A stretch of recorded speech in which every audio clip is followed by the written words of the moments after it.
So it's a real privilege to welcome Bill White to come speak to us for lunch.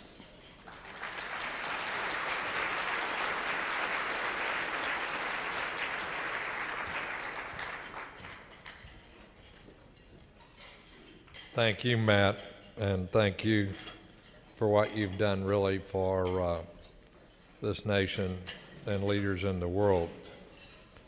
The idea of peak oil has been around for a long time, but to revive the idea and look empirically at what we're seeing in the world petroleum economy, and to do so with your gusto and your verve and with your research on the Saudi oil fields is something.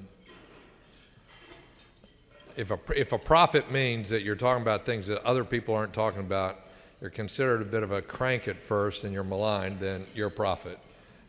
Because thank you for what you've done. And don't think for a second that the fact that I have had some background in energy, which I'll describe very briefly, and am also elected to public office means that I'm the greatest public speaker in the world. After all, he gave you some of the election margins.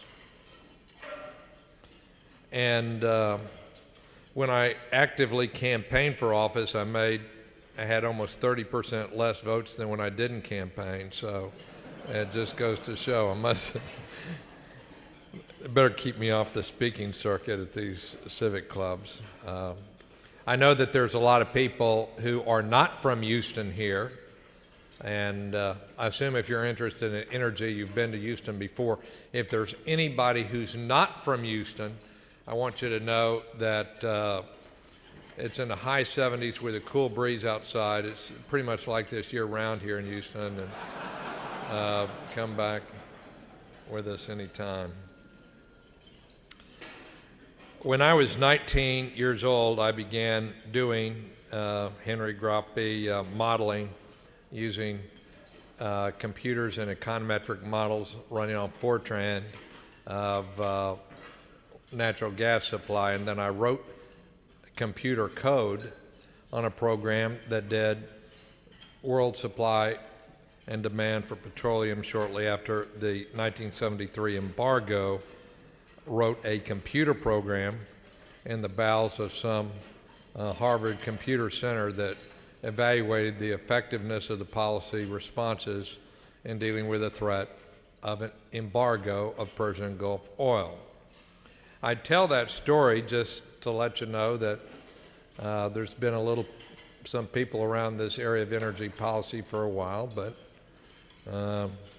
I've been at it now for some 33 years. Also to tell you what an idiot I am, because in that same computer basement, that same year, my grade at school, there were a bunch of others. It was this big hall in Cambridge, and the computers were in the basement, and you could get a lot of time on those computers late at night. By late at night, I mean after 11 p.m. at night. From 11 p.m. to 2 a.m. But they kept it pretty cold, so you had to wear long underwear and coats down there. And I looked around at the people who were down there and thought, I sort of enjoy this. My professor told me I'm good at it, but I will never get a date if I hung around with these guys. I'm a computer nerd. So I let those guys go their separate way. Bill Gates, Paul Allen, true story. Thought they would never amount to much. But I've been doing this for a while, including writing sections of the 1975 energy bill that contained CAFE standards in auto fuel efficiency and created the Strategic Petroleum Reserve.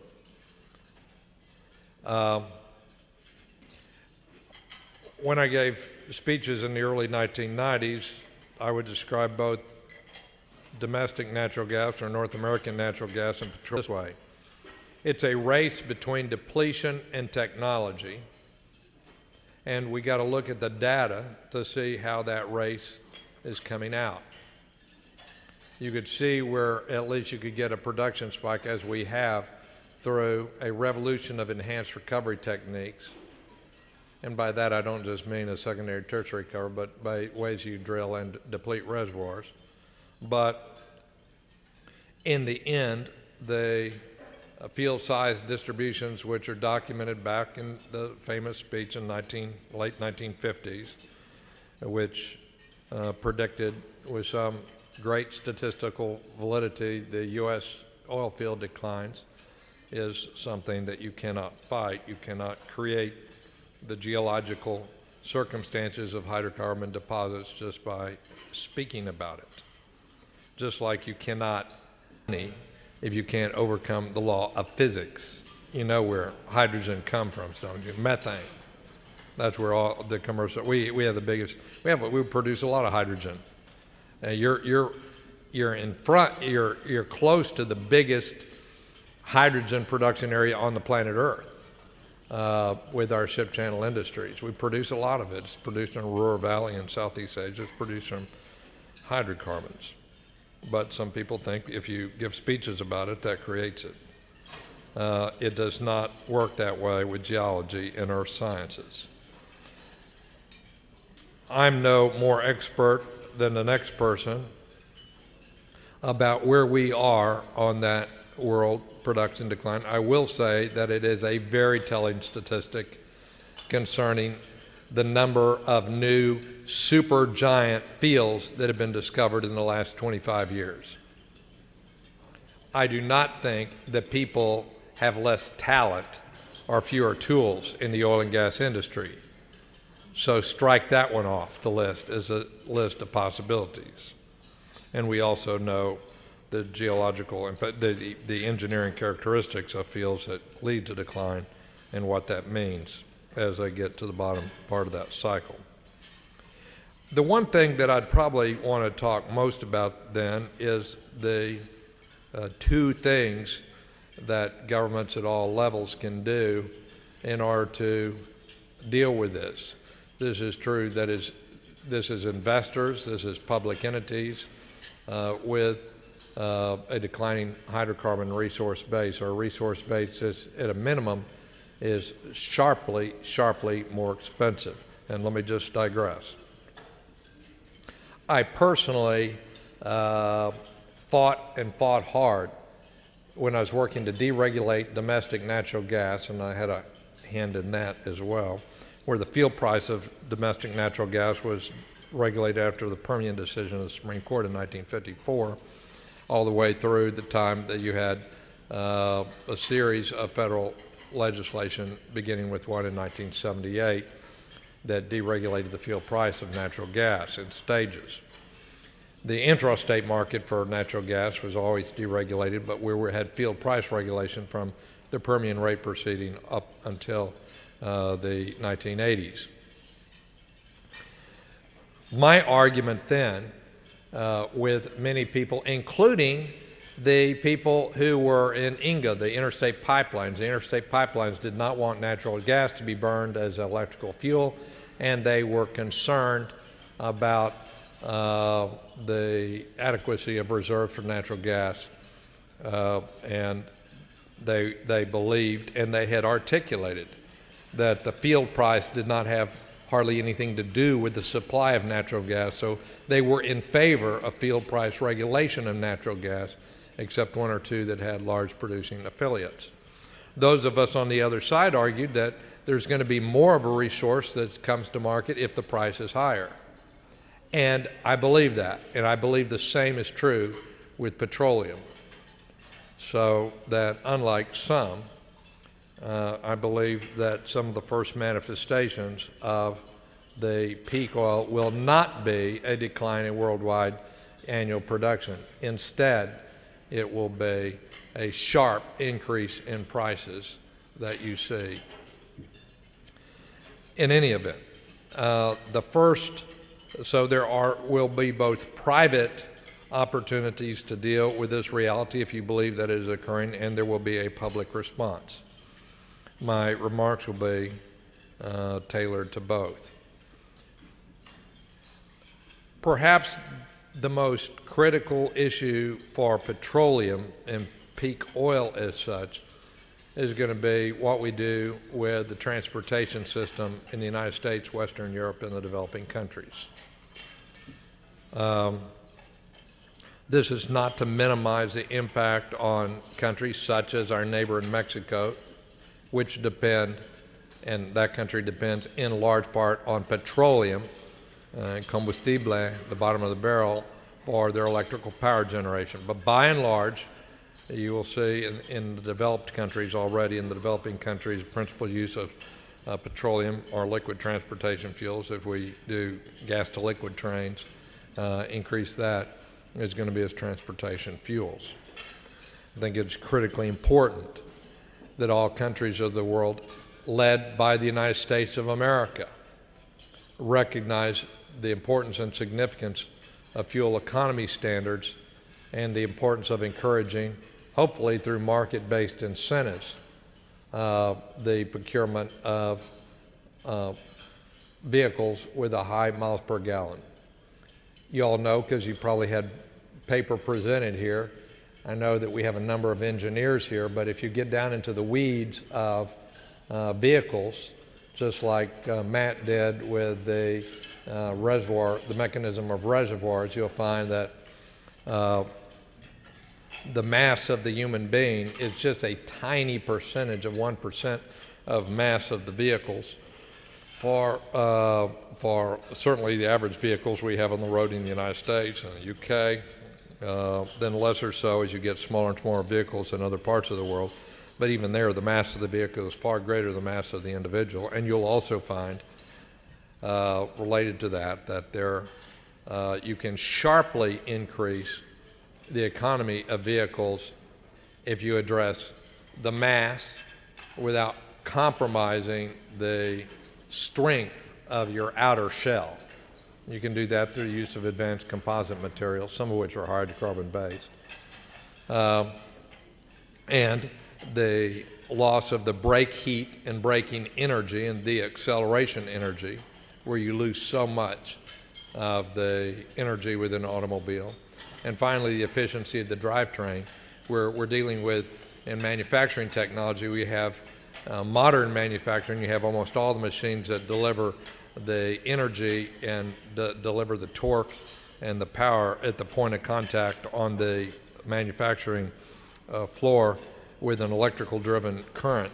On modern automated equipment here on a car, you use this mechanically driven drivetrain as opposed to transmitting the energy by way of wire to the wheels themselves.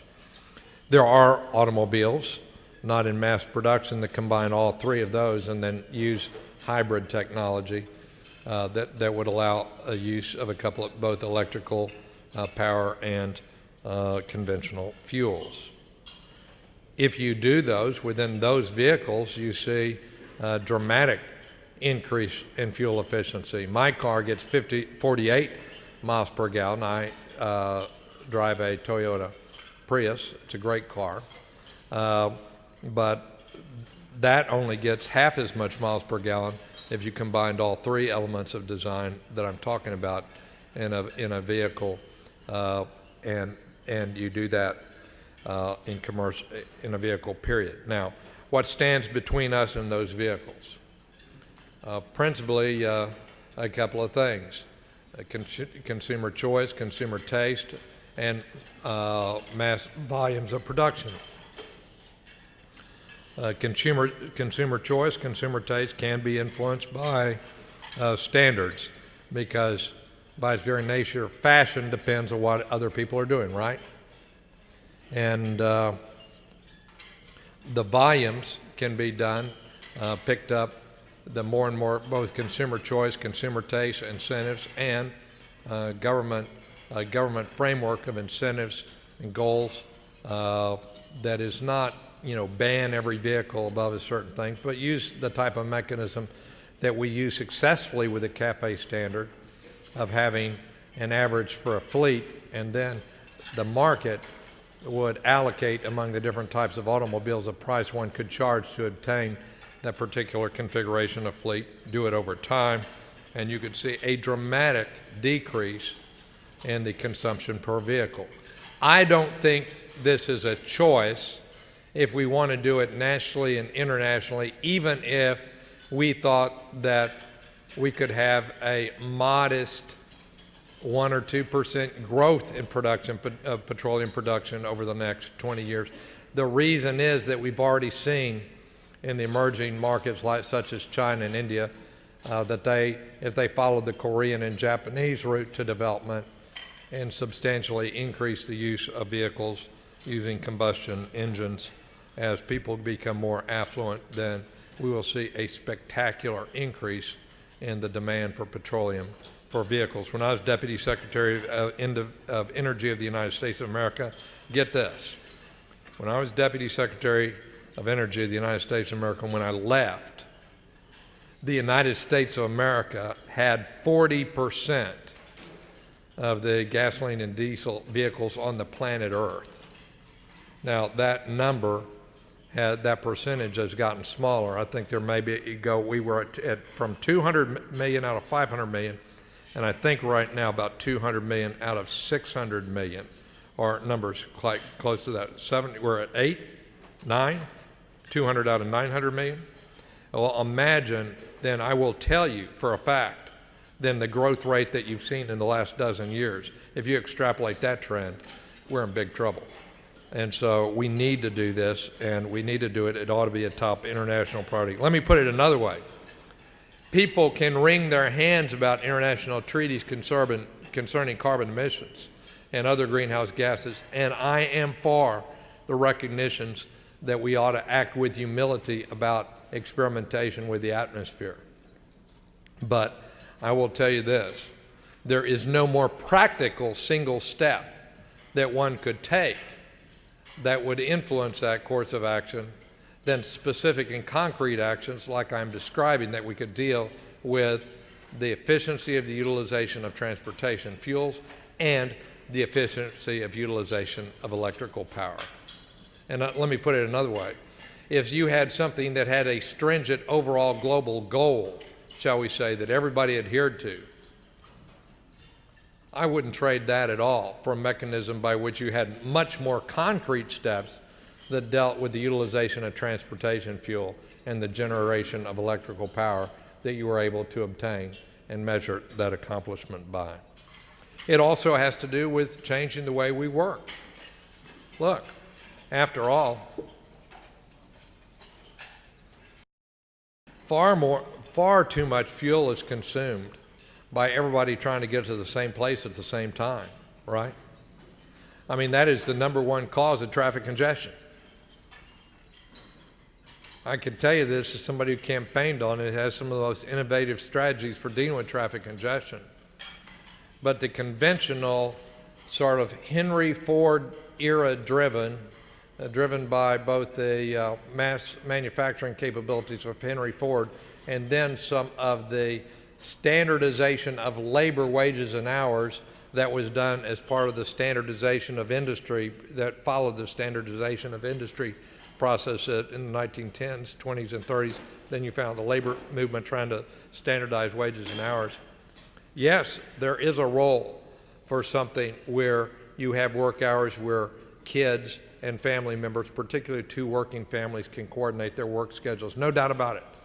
But you know and I know that so many of the jobs that are being done now, about 30% of American jobs now require some interface with the PC, and a lot of it. And so many of the jobs, whether it be as sales or back office operations, can be do not need to be done in a cubicle at a certain location between 8 to 5. As a matter of fact, that's dysfunctional. As a matter of fact, one of the reasons that you have that is totally dysfunctional.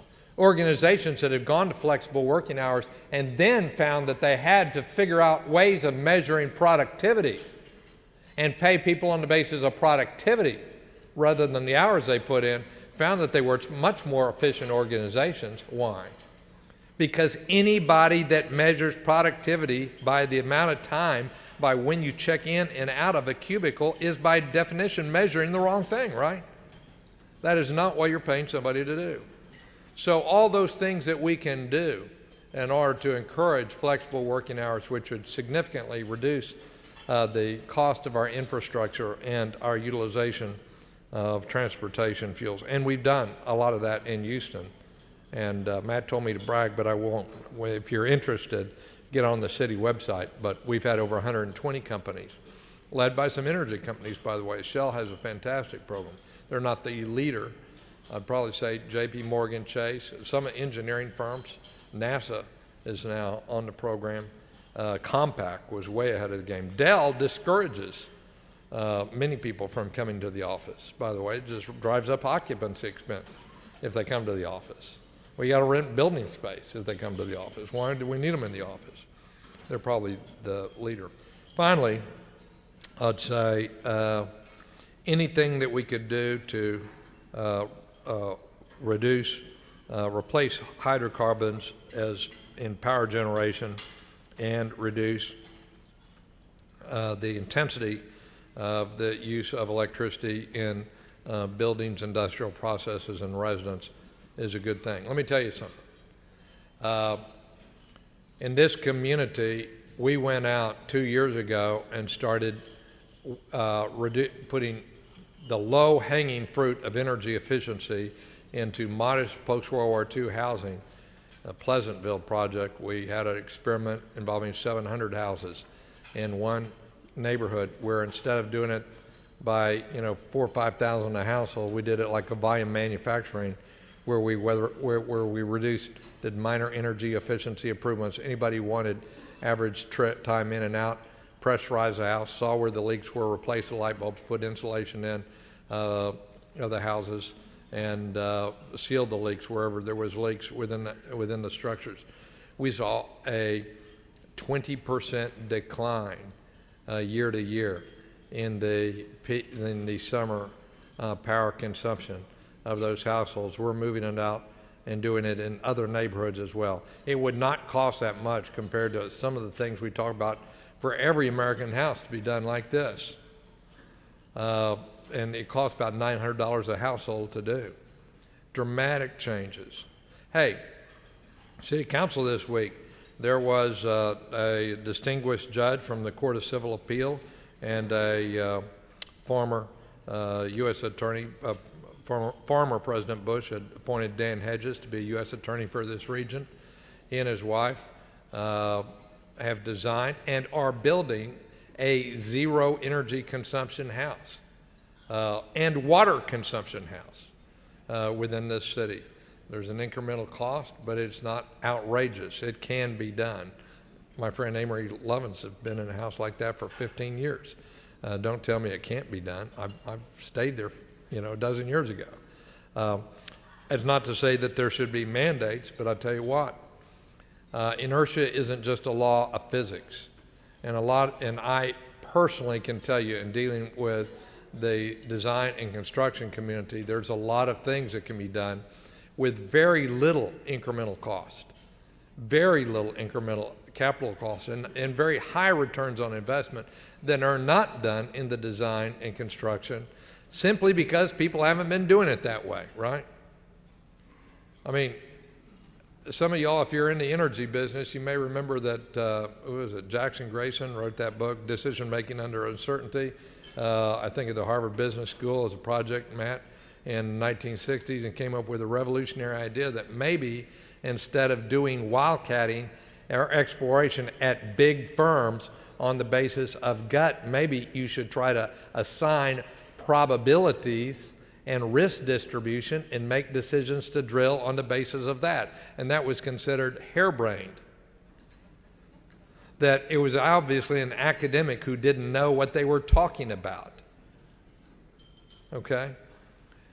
Inertia isn't just a law of physics. And if we did a design standard, then we could dramatically decrease the amount of electricity we consume. Finally, I'd say that this is not a diatribe against the hydrocarbon industry.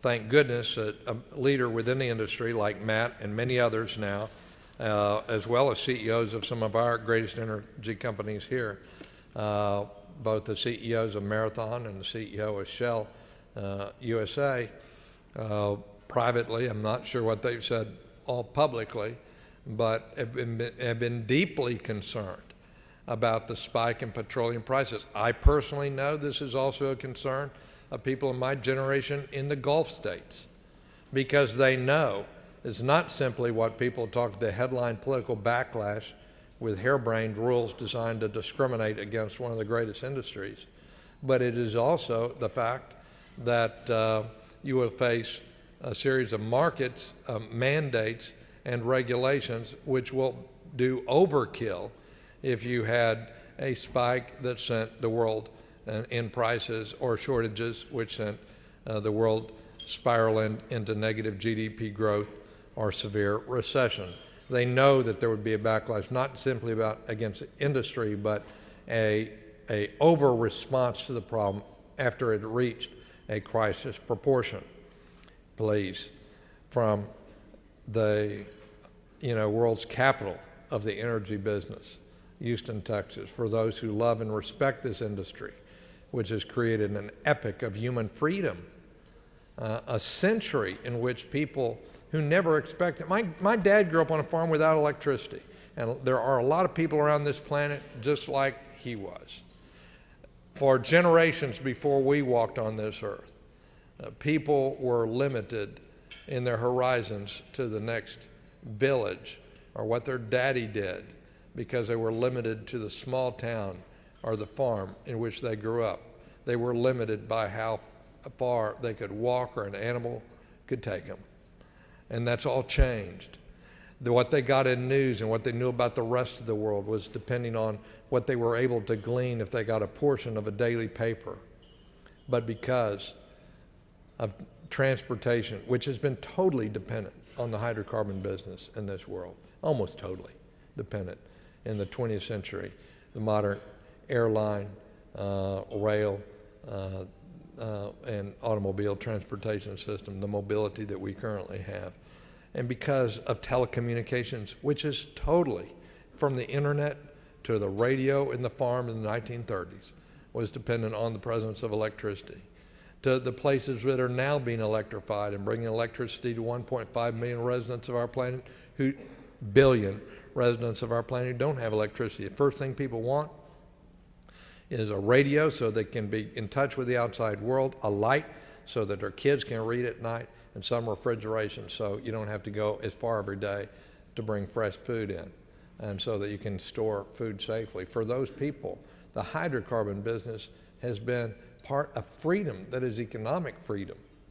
It is a good industry that has done so much, too often vilified. I know that when I saw, look, the only movie I've seen in the last 10 years about the oil and gas industry was a movie where some guy, what's his name, Steven Seagal, was a martial arts expert that was blowing up a refinery.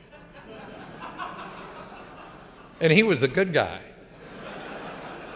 So we know the industry has some PR problems. But by talking about peak oil, we don't contribute to those problems. We're dealing with an industry, we're dealing with something that we care about. Here in Houston, Texas, we want to be in front of talking about what the issues in the industry are.